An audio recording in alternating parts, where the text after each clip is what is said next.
We A/B test things in our email marketing, and then we get these customers and we just like kind of pray and like maybe we run a cancellation survey if they're about, and it's like at that point, like, come on, like we got to do more. I love when tests lose because it just reemphasizes all the more why testing is so important. There's so many things where you're like, oh, well, duh, to me, it seems so obvious that this would win. The customer behaves differently sometimes, and until you actually put it, you don't necessarily know how it's going to perform, and it's so much easier to run a test and see the results than to just go ahead and deploy and then be like, wait, shoot, why are our numbers changing? Why are our metrics dropping after the fact? And then you're trying to scramble back.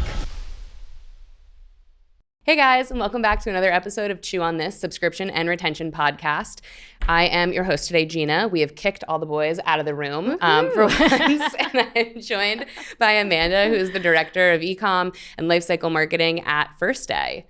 Yeah, so great to be here. Yes. Girls chat. This is a little girls chat. And yeah, I mean, really, I'm excited to dive into the strategy. I have been fortunate enough to have worked with Amanda and the First Day team for almost 2 years now.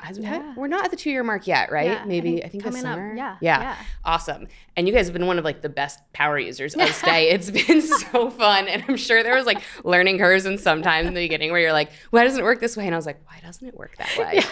Yeah. Or we're just bugging you guys a ton. That's like the code for power user right there. No, it was good. It absolutely made a lot of the features better in the long run. And I think we learned a lot.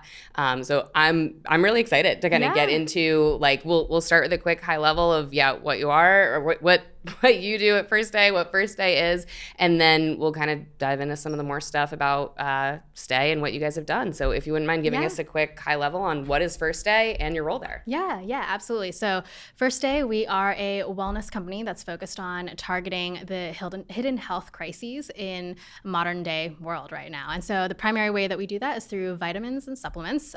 We've traditionally had a full suite of multivitamins that are specifically formulated for kids, teens, women, and men. And then as of earlier this year, we just launched our new line of tribiotics, which is really exciting.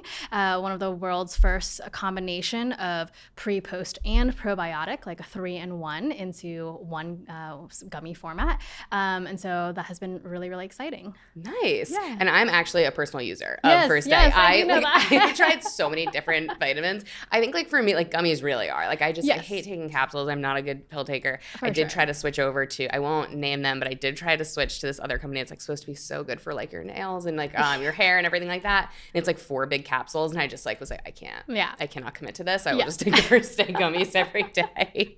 I mean, they're also delicious. Yes. I constantly am like trying to stop myself. I'm like, all right, okay. I only need to take the 2 that are allocated for today. This is not a snack.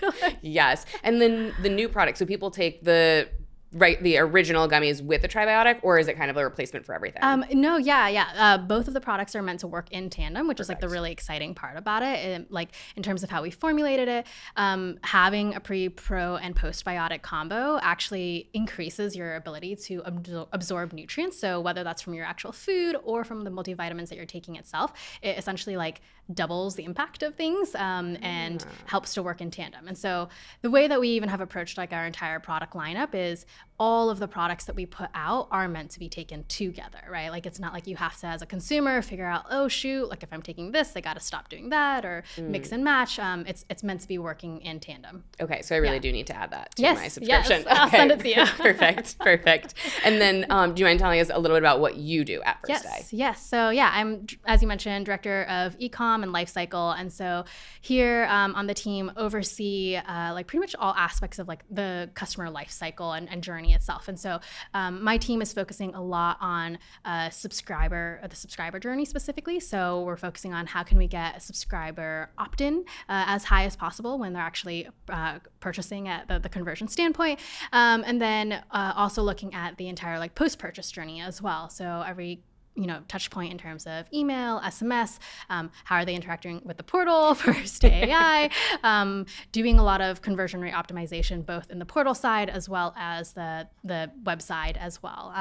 And then also oversee organic social as well as brand and product launches and SEO and things like that. So just a little bit. You just do a tiny, small sliver I of have things. an incredible team. We just grew actually to a team of 5 as of the past 2 weeks. folks. And yeah, have an incredible team. Truly would not do it all myself.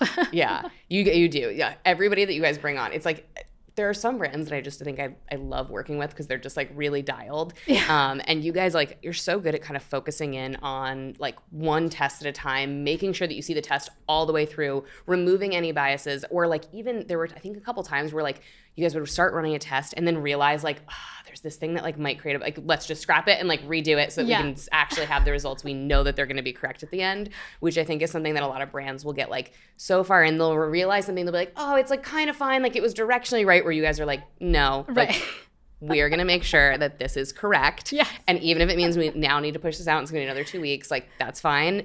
It needs to be right. Yes. And it's funny you say that because that actually ties into like one of our company values. Like, I mean, I'm sure like, you know, there's so many companies out there that have like, oh, we have a set of values and like, here it is. Like we talk about it once a year, but like at First Day, we actually do talk about our company values on a frequent basis. And like one of them is rigorous, not perfection. And so that's like we're making sure we apply just like as high of intellectual rigor as possible to all of our experiments. We're controlling for as many variables as possible so that we can get like a true learning out of it. It's not even just chasing after the metric necessarily, but how can we ensure that like this is a takeaway that we can apply to other aspects of the company or you know, additional experiences that the customer has. I love that. I think that's something even just like me as a founder, I've like been trying to get better at is like our values and not just having them be these like things that are like written that like most employees couldn't name a single one of our values, honestly.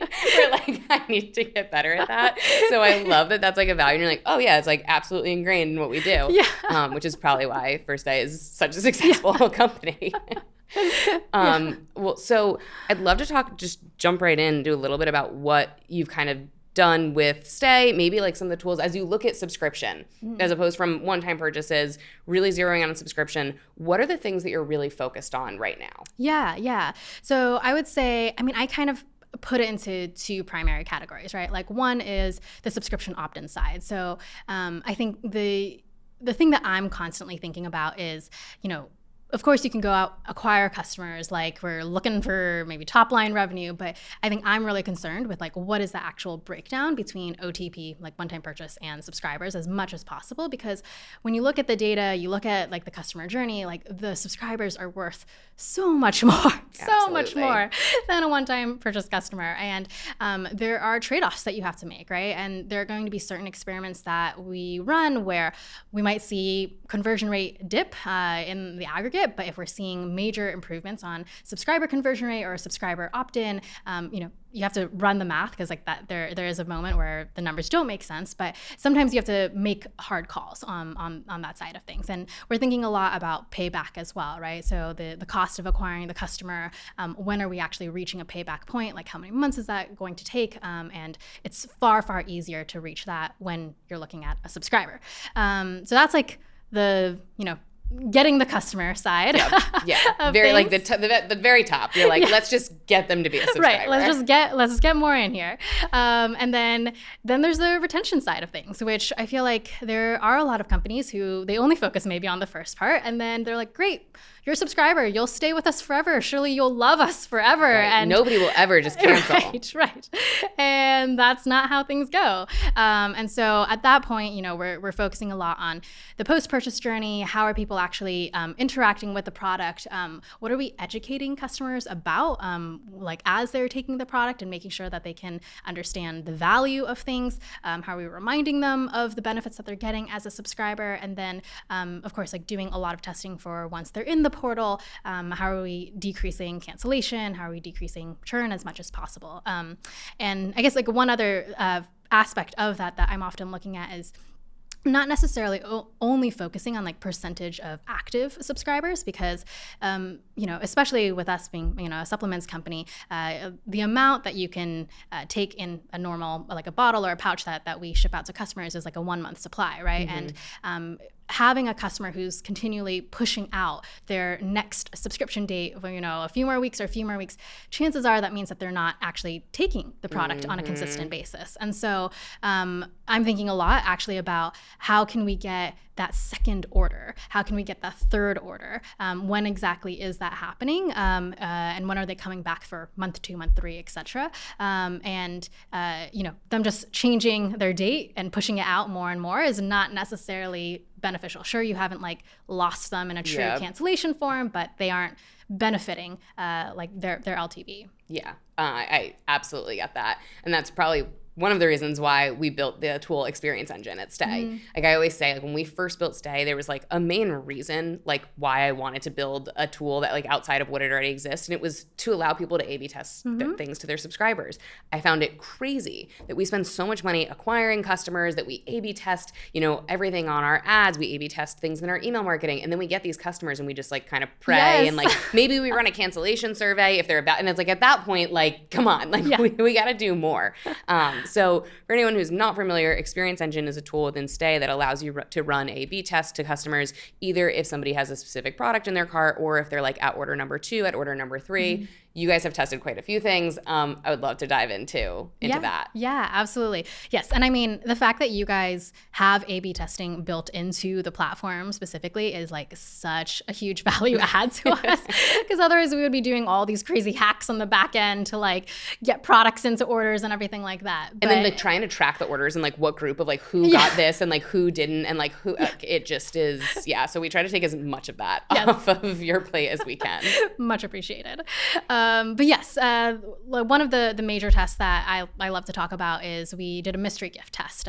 So we decided we'd have a gift with purchase, keeping it a total mystery to customers. And the way that we set it up in Experience Engine is it happened on the first renewal, second order, essentially. So the cool thing about how you guys run Experience Engine is that it applies pretty much immediately after the purchase itself. And so that way, at any point in the upcoming month, if they log into their portal, they instantly get that pop-up, and it says, hey, you've got a free gift with purchase, or I think they said free mystery gift for us, and then it shows up actually in their order itself, and then so that's definitely a benefit, because you're able to hit customers with that during the entire lead up to their second purchase.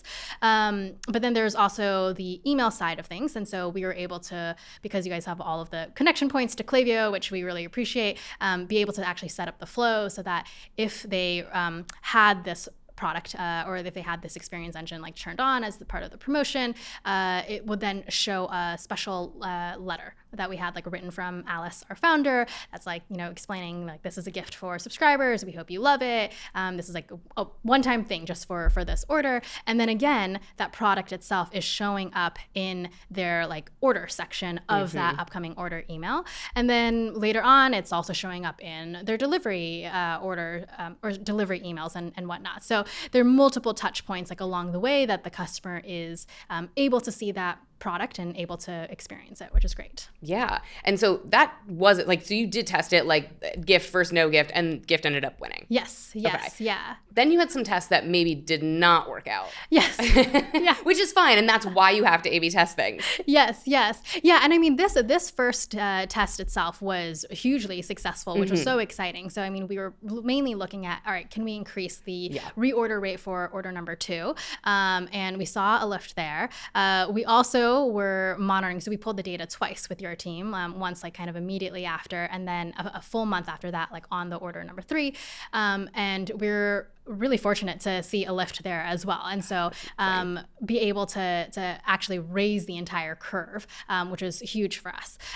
So then, you start brainstorming and thinking about all these different things you can be testing. And I was like, all right, clearly, the gift that we have, it's on the smaller side, it's a nice little surprise and delight for customer. I'm but maybe we should do something more substantial, really luxe experience, super, super exciting there.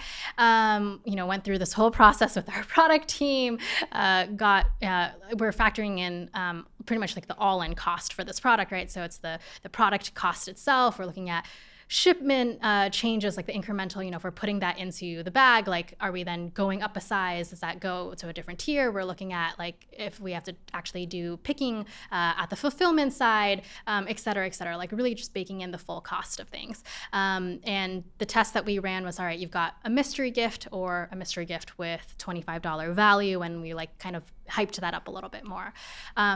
Hilariously, we saw completely no difference whatsoever between, Mr. Gift and Mr. Gift with $25. And then when you factor in COGS, it's like a complete failure, a total loss. But the thing is, like, I love when tests lose, because it just reemphasizes all the more why testing is so important. There's so many things where you're like, oh, well, duh, to me, it seems so obvious that this would win. But the customer behaves differently sometimes, and until you actually put it, pen to paper, you don't necessarily know how it's going to perform. And it's so much easier to run a test and see the results than to just go ahead and deploy and then be like, wait, shoot, why are our numbers changing? Why are metrics dropping after the fact? And then you're trying to scramble back. Yes. And this is like, again, why I love First Take. There's so many other companies that sometimes like wouldn't even look at that and like look at the different, like, did the shipping go up? Like, did all of those other factors, like how expensive was the gift? What's the AOV? Well, did it go up enough to justify it? Or sometimes like we've had brands just look at like, okay, well, it increased by like, 5%. So like that's enough. We're going to keep running it. And then like 2 months later, they'll be like, oh, well, we didn't realize. And it's like, okay, well, like that's kind of, you need to think about those things. You have to think about everything that goes all in. And then also, I think the other point here is that you guys tested something, you found success with it, and then you took it to the next stage. Mm-hmm. And it's okay if the next stage isn't successful, because like you still learned something incredibly valuable, like, and that like, hey, enough is enough. I don't need to go and spend more money. Like, this is actually the best result that it could have been. Like, like you'd almost like rather just lose a little bit of the time and effort that you put into getting there, because then you're like, all right, but like now I can pull back spend. And like I don't have to spend all this money to get the same result. Yeah. And I think like elaborating on that a little bit, it's not just like the cost, it's being able to measure the cost of what you're giving as a gift to the entire cohort, in addition, like in comparison to the incremental lift, right? Because many of those customers would have already come back and already performed. And it's really being able to say, is it worth it to give that gift out to everybody if all we're going to get is just a small incremental amount? And so that's where the numbers definitely did not make sense. Got it. And then, so how long did it take you? Like, how long do you think you run these tests for? Is it like 2 weeks? Is it months? Is it like, how much time do you kind of dedicate to the tests? Yeah, so it depends. I would say when we are running things with Experience Engine, then we let the whole month complete, and we're usually doing it based off of like the amount of inventory that we order, based off of like an MOQ or something like that. And we're usually placing an order on rush to be able to actually run the experiment. Velocity is another company value that we have as well. But we are basing the cost off of the final, if we did it at like a higher MOQ, because like the units themselves are lower. So we actually, I think we probably have a different opinion compared to like a lot of other companies when it comes to testing. A lot of companies focus on statistical significance, like as much as possible. Like, is it stat sig? Is it stat sig? Is it stat sig? We kind of have the opinion that there is an opportunity cost to waiting for statistical significance. And so we usually are, using a calculator to figure out a probability of a win and a likelihood of a win, and not necessarily needing it to reach like 95% confidence. It's pretty much like the being able to have the subpar version out also has a cost to the business as well. So we're a little bit more flex, I would say, with that side. Yeah, that's something I think that like we've been realizing, like as we go and scope some of these new products, like in these new features work for a tech company, like you could go like the build could be 3 weeks or the build could be 7 months. And like to the end user, sometimes like it feels exactly the same. Yeah. And I think when I first started, I was like, we are only building A+ product. Like every feature needs to be like down. Like, and then like we would get stuff out and I'd be like, no one even cares about half the things this feature does. They actually like love this part of it. Right. And then like they want these things that like we just didn't even think of. Yeah. So where I got more into the habit of like, okay, like we have to push features out that are like a B+ sometimes. Yeah. Get it out in a market, like let it go through like some beta testing, see what customers actually want. Yeah. And then let the feedback tell us how to complete it. Yes. Which I think for us was just really, it was a hard lesson in the beginning, because we would just spend like 6 months, like when we, like every time we would like redo Experience Engine and update it. And then like we'd get the user feedback and I'm like, we should have just pushed this out 2 months ago and let people use it, and then like gotten the feedback from there. Cause like, it's been an interesting thing on my end to learn. Yeah. And I mean, so much of that applies, I feel like, to how we test as well, right? It's almost like, what is the core of the experiment itself? Like, what is the ethos of what we're testing here? Like, is it specifically a cognitive bias? Is it specifically an objection that we are trying to overcome? And the benefit of that is that we can then apply those learnings to different executions of that same ethos, that same concept as well. And it drives even more creativity. Yeah. And so before we get off failed test, there's another failed test that you guys ran that I was honestly kind of shocked at, but like it makes sense, but like I didn't see it going this way. I know. And this is why I love it. I love seeing failed tests for this reason. Yes. So I mean, an incredible feature that you guys have is a trigger that, alerts us when there's a customer who is about to have their credit card expire. And I learned this through the process. I didn't know this myself, but that like credit cards expire on like the first of the month of like the of the subsequent date that is like listed on their credit card. And so let's say someone has a credit card that's expiring like June 1st. We would know as of like May 1st that we can like alert that customer. And so obviously we have like dunning set up for being able to capture passive churn. We've got retention engine for active churn. And I was like, okay, this is like a clear winner, right? Like clear, so obvious. Like we barely even have to test this thing. Like this I is almost gonna be. Didn't. I literally almost didn't. This is why it's important. Literally almost didn't test this. I'm like, great. Like if we just get to customers early, we give them a little bit of helpful information, like, hey, your credit card is about to expire. Like, can you just update your payment methods? And we're just getting ahead of it, being proactive. Easy. We ran this test and we literally saw. We were measuring off of passive churn. We literally saw passive churn like practically double. And then we saw active churn practically double as well. And it's just so hilarious. But yeah, in retrospect, it makes so much sense, right? Because if you still have a customer that is about to have another order go through during that month of May, you're essentially just pulling up the decision process way too far forward. They maybe have not finished the rest of their product. They aren't even thinking about their next order yet. And it's just way, way too early. And you're prompting them to go into their portal and potentially cancel their subscription. And so huge learning lesson, I think, for us in general, of like the way that we communicate with subscribers has to be very thoughtful, has to be very measured and careful, and directing people to the portal unnecessarily can increase cancellations. And so still on the horizon. I think there's still room for us to test it moving forward, probably changing the dates, to let like, all right, the first 21 days or something like that pass through in the month. And then we're like hitting it closer to when the actual expiration is going to happen. Right. Because for me, when it was first explained back to me that it failed, I was like, wait, but like these people are going to cancel anyway. So what is it? And then I like realized like, no, like their credit card is going to expire in 30 days. Yeah. They have one more charge that's going to go through, because almost everybody is on a 1 month subscription. Yep. So now almost everybody has one more charge that will go through. Yep. So now before that last charge, so now we're like cutting off the last charge early by like emailing them about some type of issue with their credit card that doesn't exist yet. Yeah. Where they're like, wait, what's going on here? And so, yeah, that was an interesting one. I'm really curious to see what happens when you guys push it back or put some type of weight or something like that. Yeah. That also might kind of like help us decide, like this metric. A lot of people asked for it. I hope that everyone is testing it. It's definitely something that we've told all of our CSMs to put out like kind of a warning with. But yeah, it's an interesting one. Yeah. Just goes to show the things that feel obvious are not always obvious. Yes. And then like that kind of goes into subscriber comms. Like it's a tough balance, because I think there was always this thought of like, no, just like never email people, like don't tell them anything, because it will prompt them to cancel. And like I personally feel like it's somewhere in the middle. Yes, and that's why we have to test these things. But anything else like outside of that, like that you've kind of learned with the comms? Yeah, I mean, it's still a work in progress, to be totally honest, and we're still figuring it out, right? Because I think there's always like the question of what exactly do you want the subscriber to actually do, right? Like, are you focusing on retention? Are you focusing on upsell, like cross-sell, et cetera, et cetera?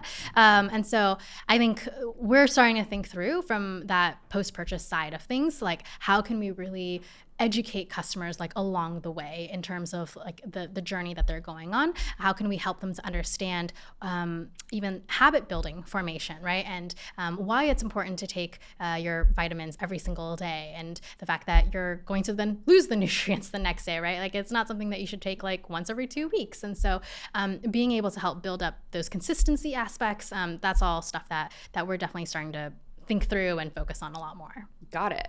And then on that same like concept of just how often do you talk to them, what is too much, you guys did do some type of survey recently, right? Yes. Yeah, we did a customer survey last year for a variety of reasons. It was more of like a general company intel thing, and surveyed a bunch of our customers. And in terms of subscription, one of the most fascinating things to come out of it is, we went through the tree of like, do you have a subscription? Yes or no? And then for the tree of people who didn't have a subscription, we asked them, why don't you have a subscription? You purchased our product, why don't you have a subscription? And had like a variety of different answers. The number one reason, which is so fascinating, is people said, I just don't like subscriptions. It's just, there's a whole cohort of people out there who are like, I've messed up in the past, or like I've been stuck in subscriptions that I can't get out of, or I just don't want to make the commitment to this. And so it's really interesting because, I think it would have been easy to look at that and say, okay, well, guess we can't target those customers. Like we're never going to get them. But we actually kind of flipped it on its head a little bit. And we're like, all right, this is a customer objection that like they just don't like subscriptions. How can we use that in our copy? So we like tested it on the email side first of, this is a subscription that convinces everyone. And like, here are all of these happy customers who have subscriptions. And this is why they like it. This is like people who were hesitant before, and being able to use a lot of that language. And we actually saw a huge lift in that experiment specifically. Yeah, because we're targeting right at the point of their biggest doubt, their biggest concern. And then we were able to actually take a lot of those learnings and apply it to the web side of things as well, to be able to target people at the site when they're clicking one-time purchase and being able to get a pop-up instead that helps explain, hey, this is a subscription that is able to convince everyone. And so, yeah, really, really awesome to be able to see how we could use that survey data to inform some of our tests. I love that. That is like the perfect use of a certain like reasons to ask your customers questions. Yeah. How many iterations of this survey did you go through? Like, did you go through any user tester, or just like, did your team just kind of approve it? Just it's a serious like thing to like send it out. Did you do it in batches? Yeah, we did one send actually. We originally had it in a couple of different batches because we weren't really sure if we would be able to get like enough data and enough responses out of our customers. But we actually had like 3 batches, I think, set aside, and we got like a pretty high response rate from our first one, and we like didn't even need the second and third one, which is amazing. And so yeah, we were really excited by being able to do that. Oh, that's good. Yeah. I feel like that's a really good takeaway for people that are like just not sure, because I think that's a huge thing. Like, you need to give people enough options that they don't feel trapped. Because I had a really bizarre experience with a brand that I'm subscribed to. I won't throw them under the bus and name them. But I know a lot of people who are subscribed to them. And I've been a customer for like the last year now.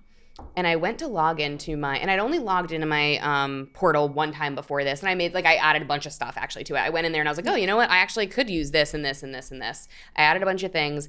I recently went to log in because I just like now have like acquired a backlog of it. And I was like, I just need to like skip for like 2 months. Like I just don't use this that often. And my portal was like locked down, and it was like, email us if you need to make any changes. Oh, that's and so I was strange.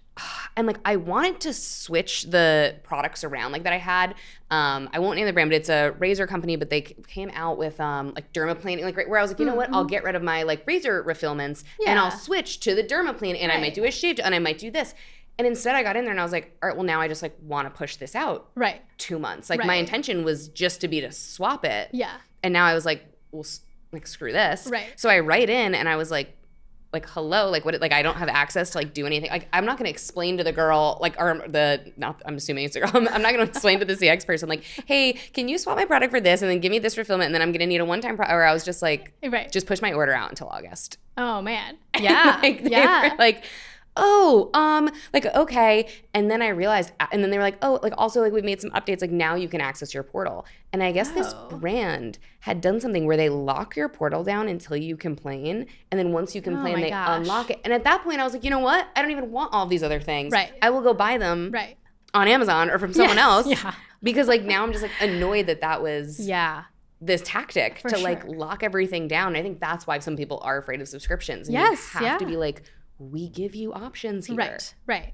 Yeah. And I mean, that makes me so angry because it's like, you should never be fighting. You should never be actively fighting the customer, right? Like these are your loyalists. These are people who also can go and tell all of their friends and family about the product. Like especially with our products, right? There's so many more things that they can be buying for their husbands, their wives, their teenagers, etc. And so why would you anger them? Why would you make them frustrated and angry? That kind of blows my mind. I'm like, yeah, sure, maybe you'll have like slightly better retention numbers for 1 month, but then the revolution will happen and everyone will be up in arms. It feels very short-sighted. It feels like a test that they measure for like 30 days and then they're like, oh, yep, roll this out across everyone.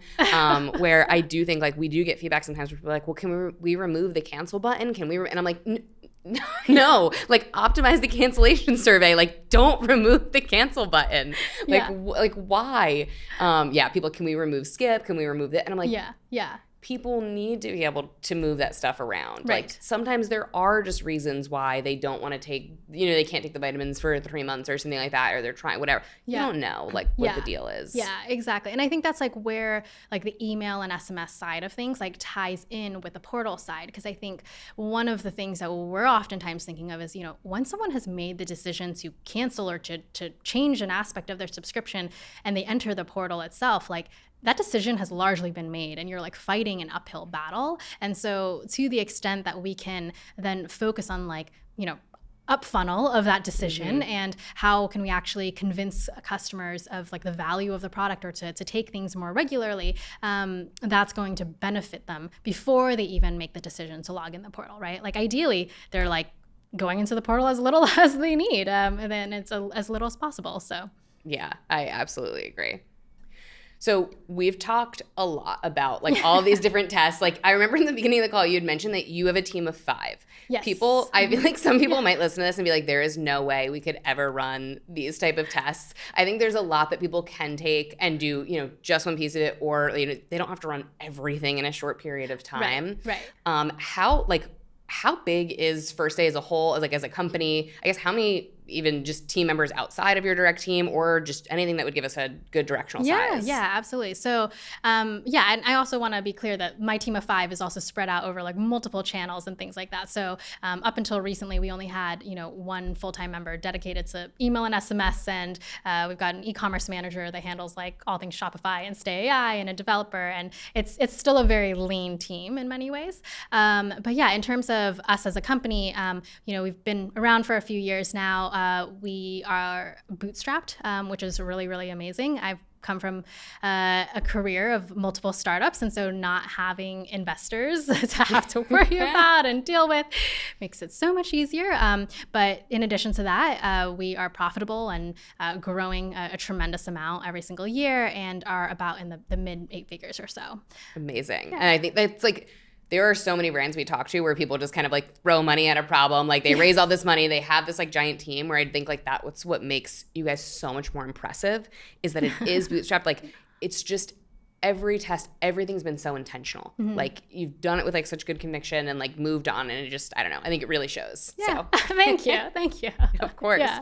And then you guys are in such a competitive space. I mean, it's building a vitamin company is not the easiest thing. Like sometimes people like come up with these really neat, and they're like, oh, the space is just so competitive. And I'm like, you're doing this like really bizarre dog thing. Like how competitive is it? Like you're making vitamins like for people. Like how is it, like what are like some of the major challenges? Like what is it like being in possibly one of the most crowded spaces? Right. Yeah, I know. And VMS in particular, it's a very, very crowded space. There's so many different players. And I mean, I think the the biggest challenge is probably going up against like the incumbents, going up against like these huge brands that have been in existence for ages. Our parents have taken them, grandparents are taking them, etc. But the reality is that those incumbents are also, it's just a very, very commoditized industry as a whole. There isn't much customer education. And I think that's probably, it's like a double-edged sword. It's both hard because you have to convince the customer of the reason that these other products aren't necessarily good for them, right? There's additives, there's fillers. I mean, especially with like the kids' multivitamins, it's shocking, like the amount of sugar that is in these products, where you're like essentially giving a child like a miniature Snickers bar like right before bed. It's like mind-blowing. Or you, on the flip side, there's like a whole suite of no sugar advertisement that's out there right now, but you're using all these other sugar alternatives that are also highly questionable in terms of like the scientific data that's attached to them. So like even like monk fruit, which is like banned in the EU, for example. And so monk fruit is everywhere. Yes, it's in everything. Everything. I can like taste it when I say really? like, oh yeah, that's impressive. Absolutely. Yeah. I can take like I'll eat something, I'm like, monk fruit. Yeah, interesting. Yeah, I don't think I have that discerning of a taste. I can taste stevia, very, very like. Okay, I hate that flavor personally. I think maybe that's my monk like fruit. Okay. Like, yeah. But yeah, so I mean, you have all of these products that there's just like not much education behind them, and whereas like our ingredients, we're using organic ingredients specifically. We're incorporating a blend of like fruits and vegetables. We're using organic sugar, but on the lower end of like only 2 grams, which is significantly lower than like what's out there in the rest of the industry.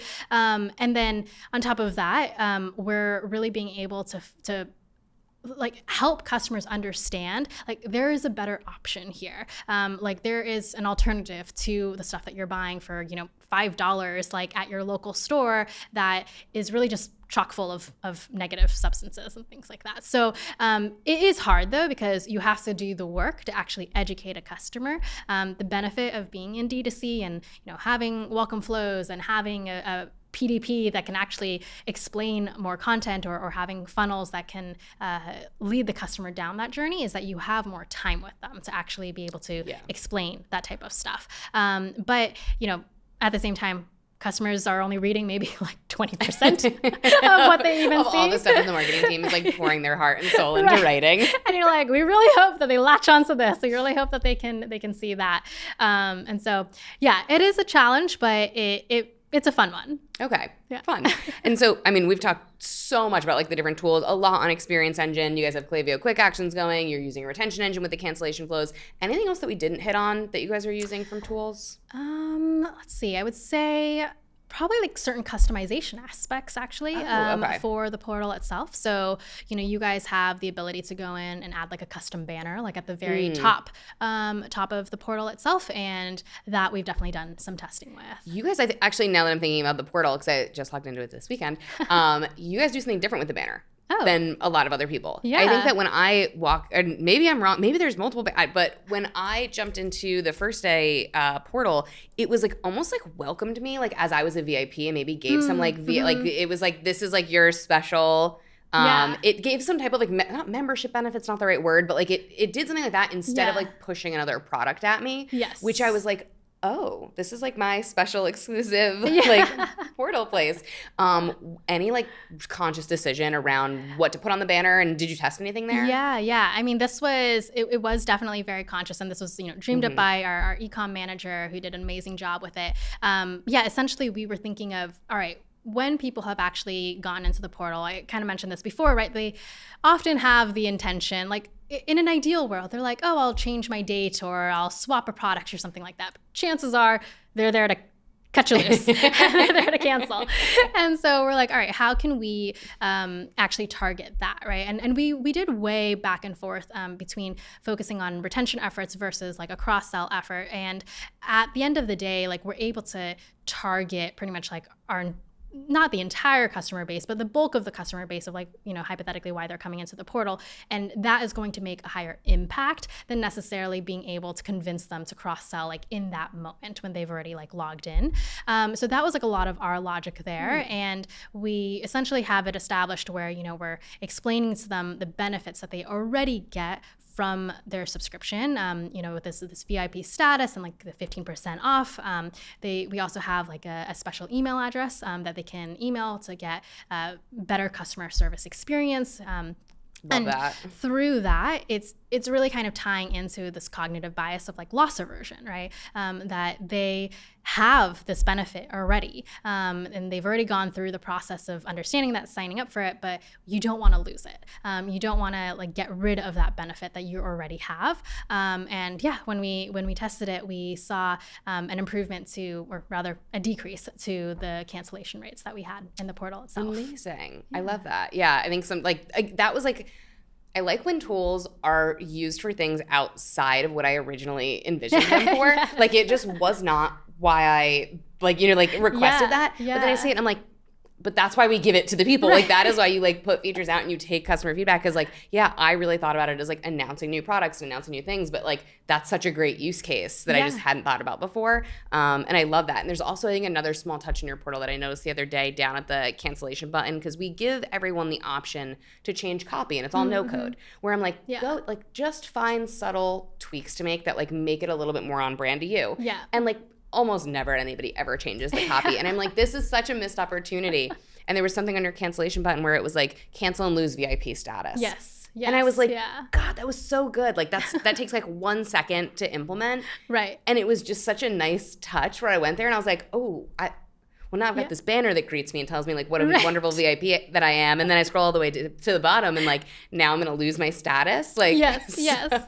Yeah. And I believe we tested that separately, right? So we tested the banner first and we saw success there. And so we're like, all right, like the ethos, the learning here is that like this resonates with our customers. Like this is actually something that's interesting to them. So we're like, all right, like let's then test if we can change the CTA here. And yeah, saw another lift from that.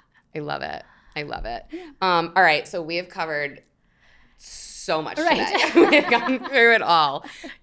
We wrap up the episode with a chew. Yeah. So like what is a good like takeaway for someone? So maybe thinking about like somebody who's looking at their subscription program, what would your chew be for the day? I mean, I feel like the theme of everything, like the true thing to chew on is experiment on things, even if you think that it's obvious, even if you think that the customer is definitely going to take that action, even if like you can't even think of other reasons as to why they wouldn't, test it out and see the results and see what type of learnings you can get from it. It's truly always worth it to test and to have that definitive learning and be able to pass that learning on to other parts of your marketing team. So a failed test is still a win. Yes, it is. It truly is. Amazing. Well, thank you. Thank you for coming on today. This was so fun. All right, awesome. Thank you. If you want more from us, follow us on Twitter, follow us on Instagram, follow us on TikTok, and check out the website chewonthis.io.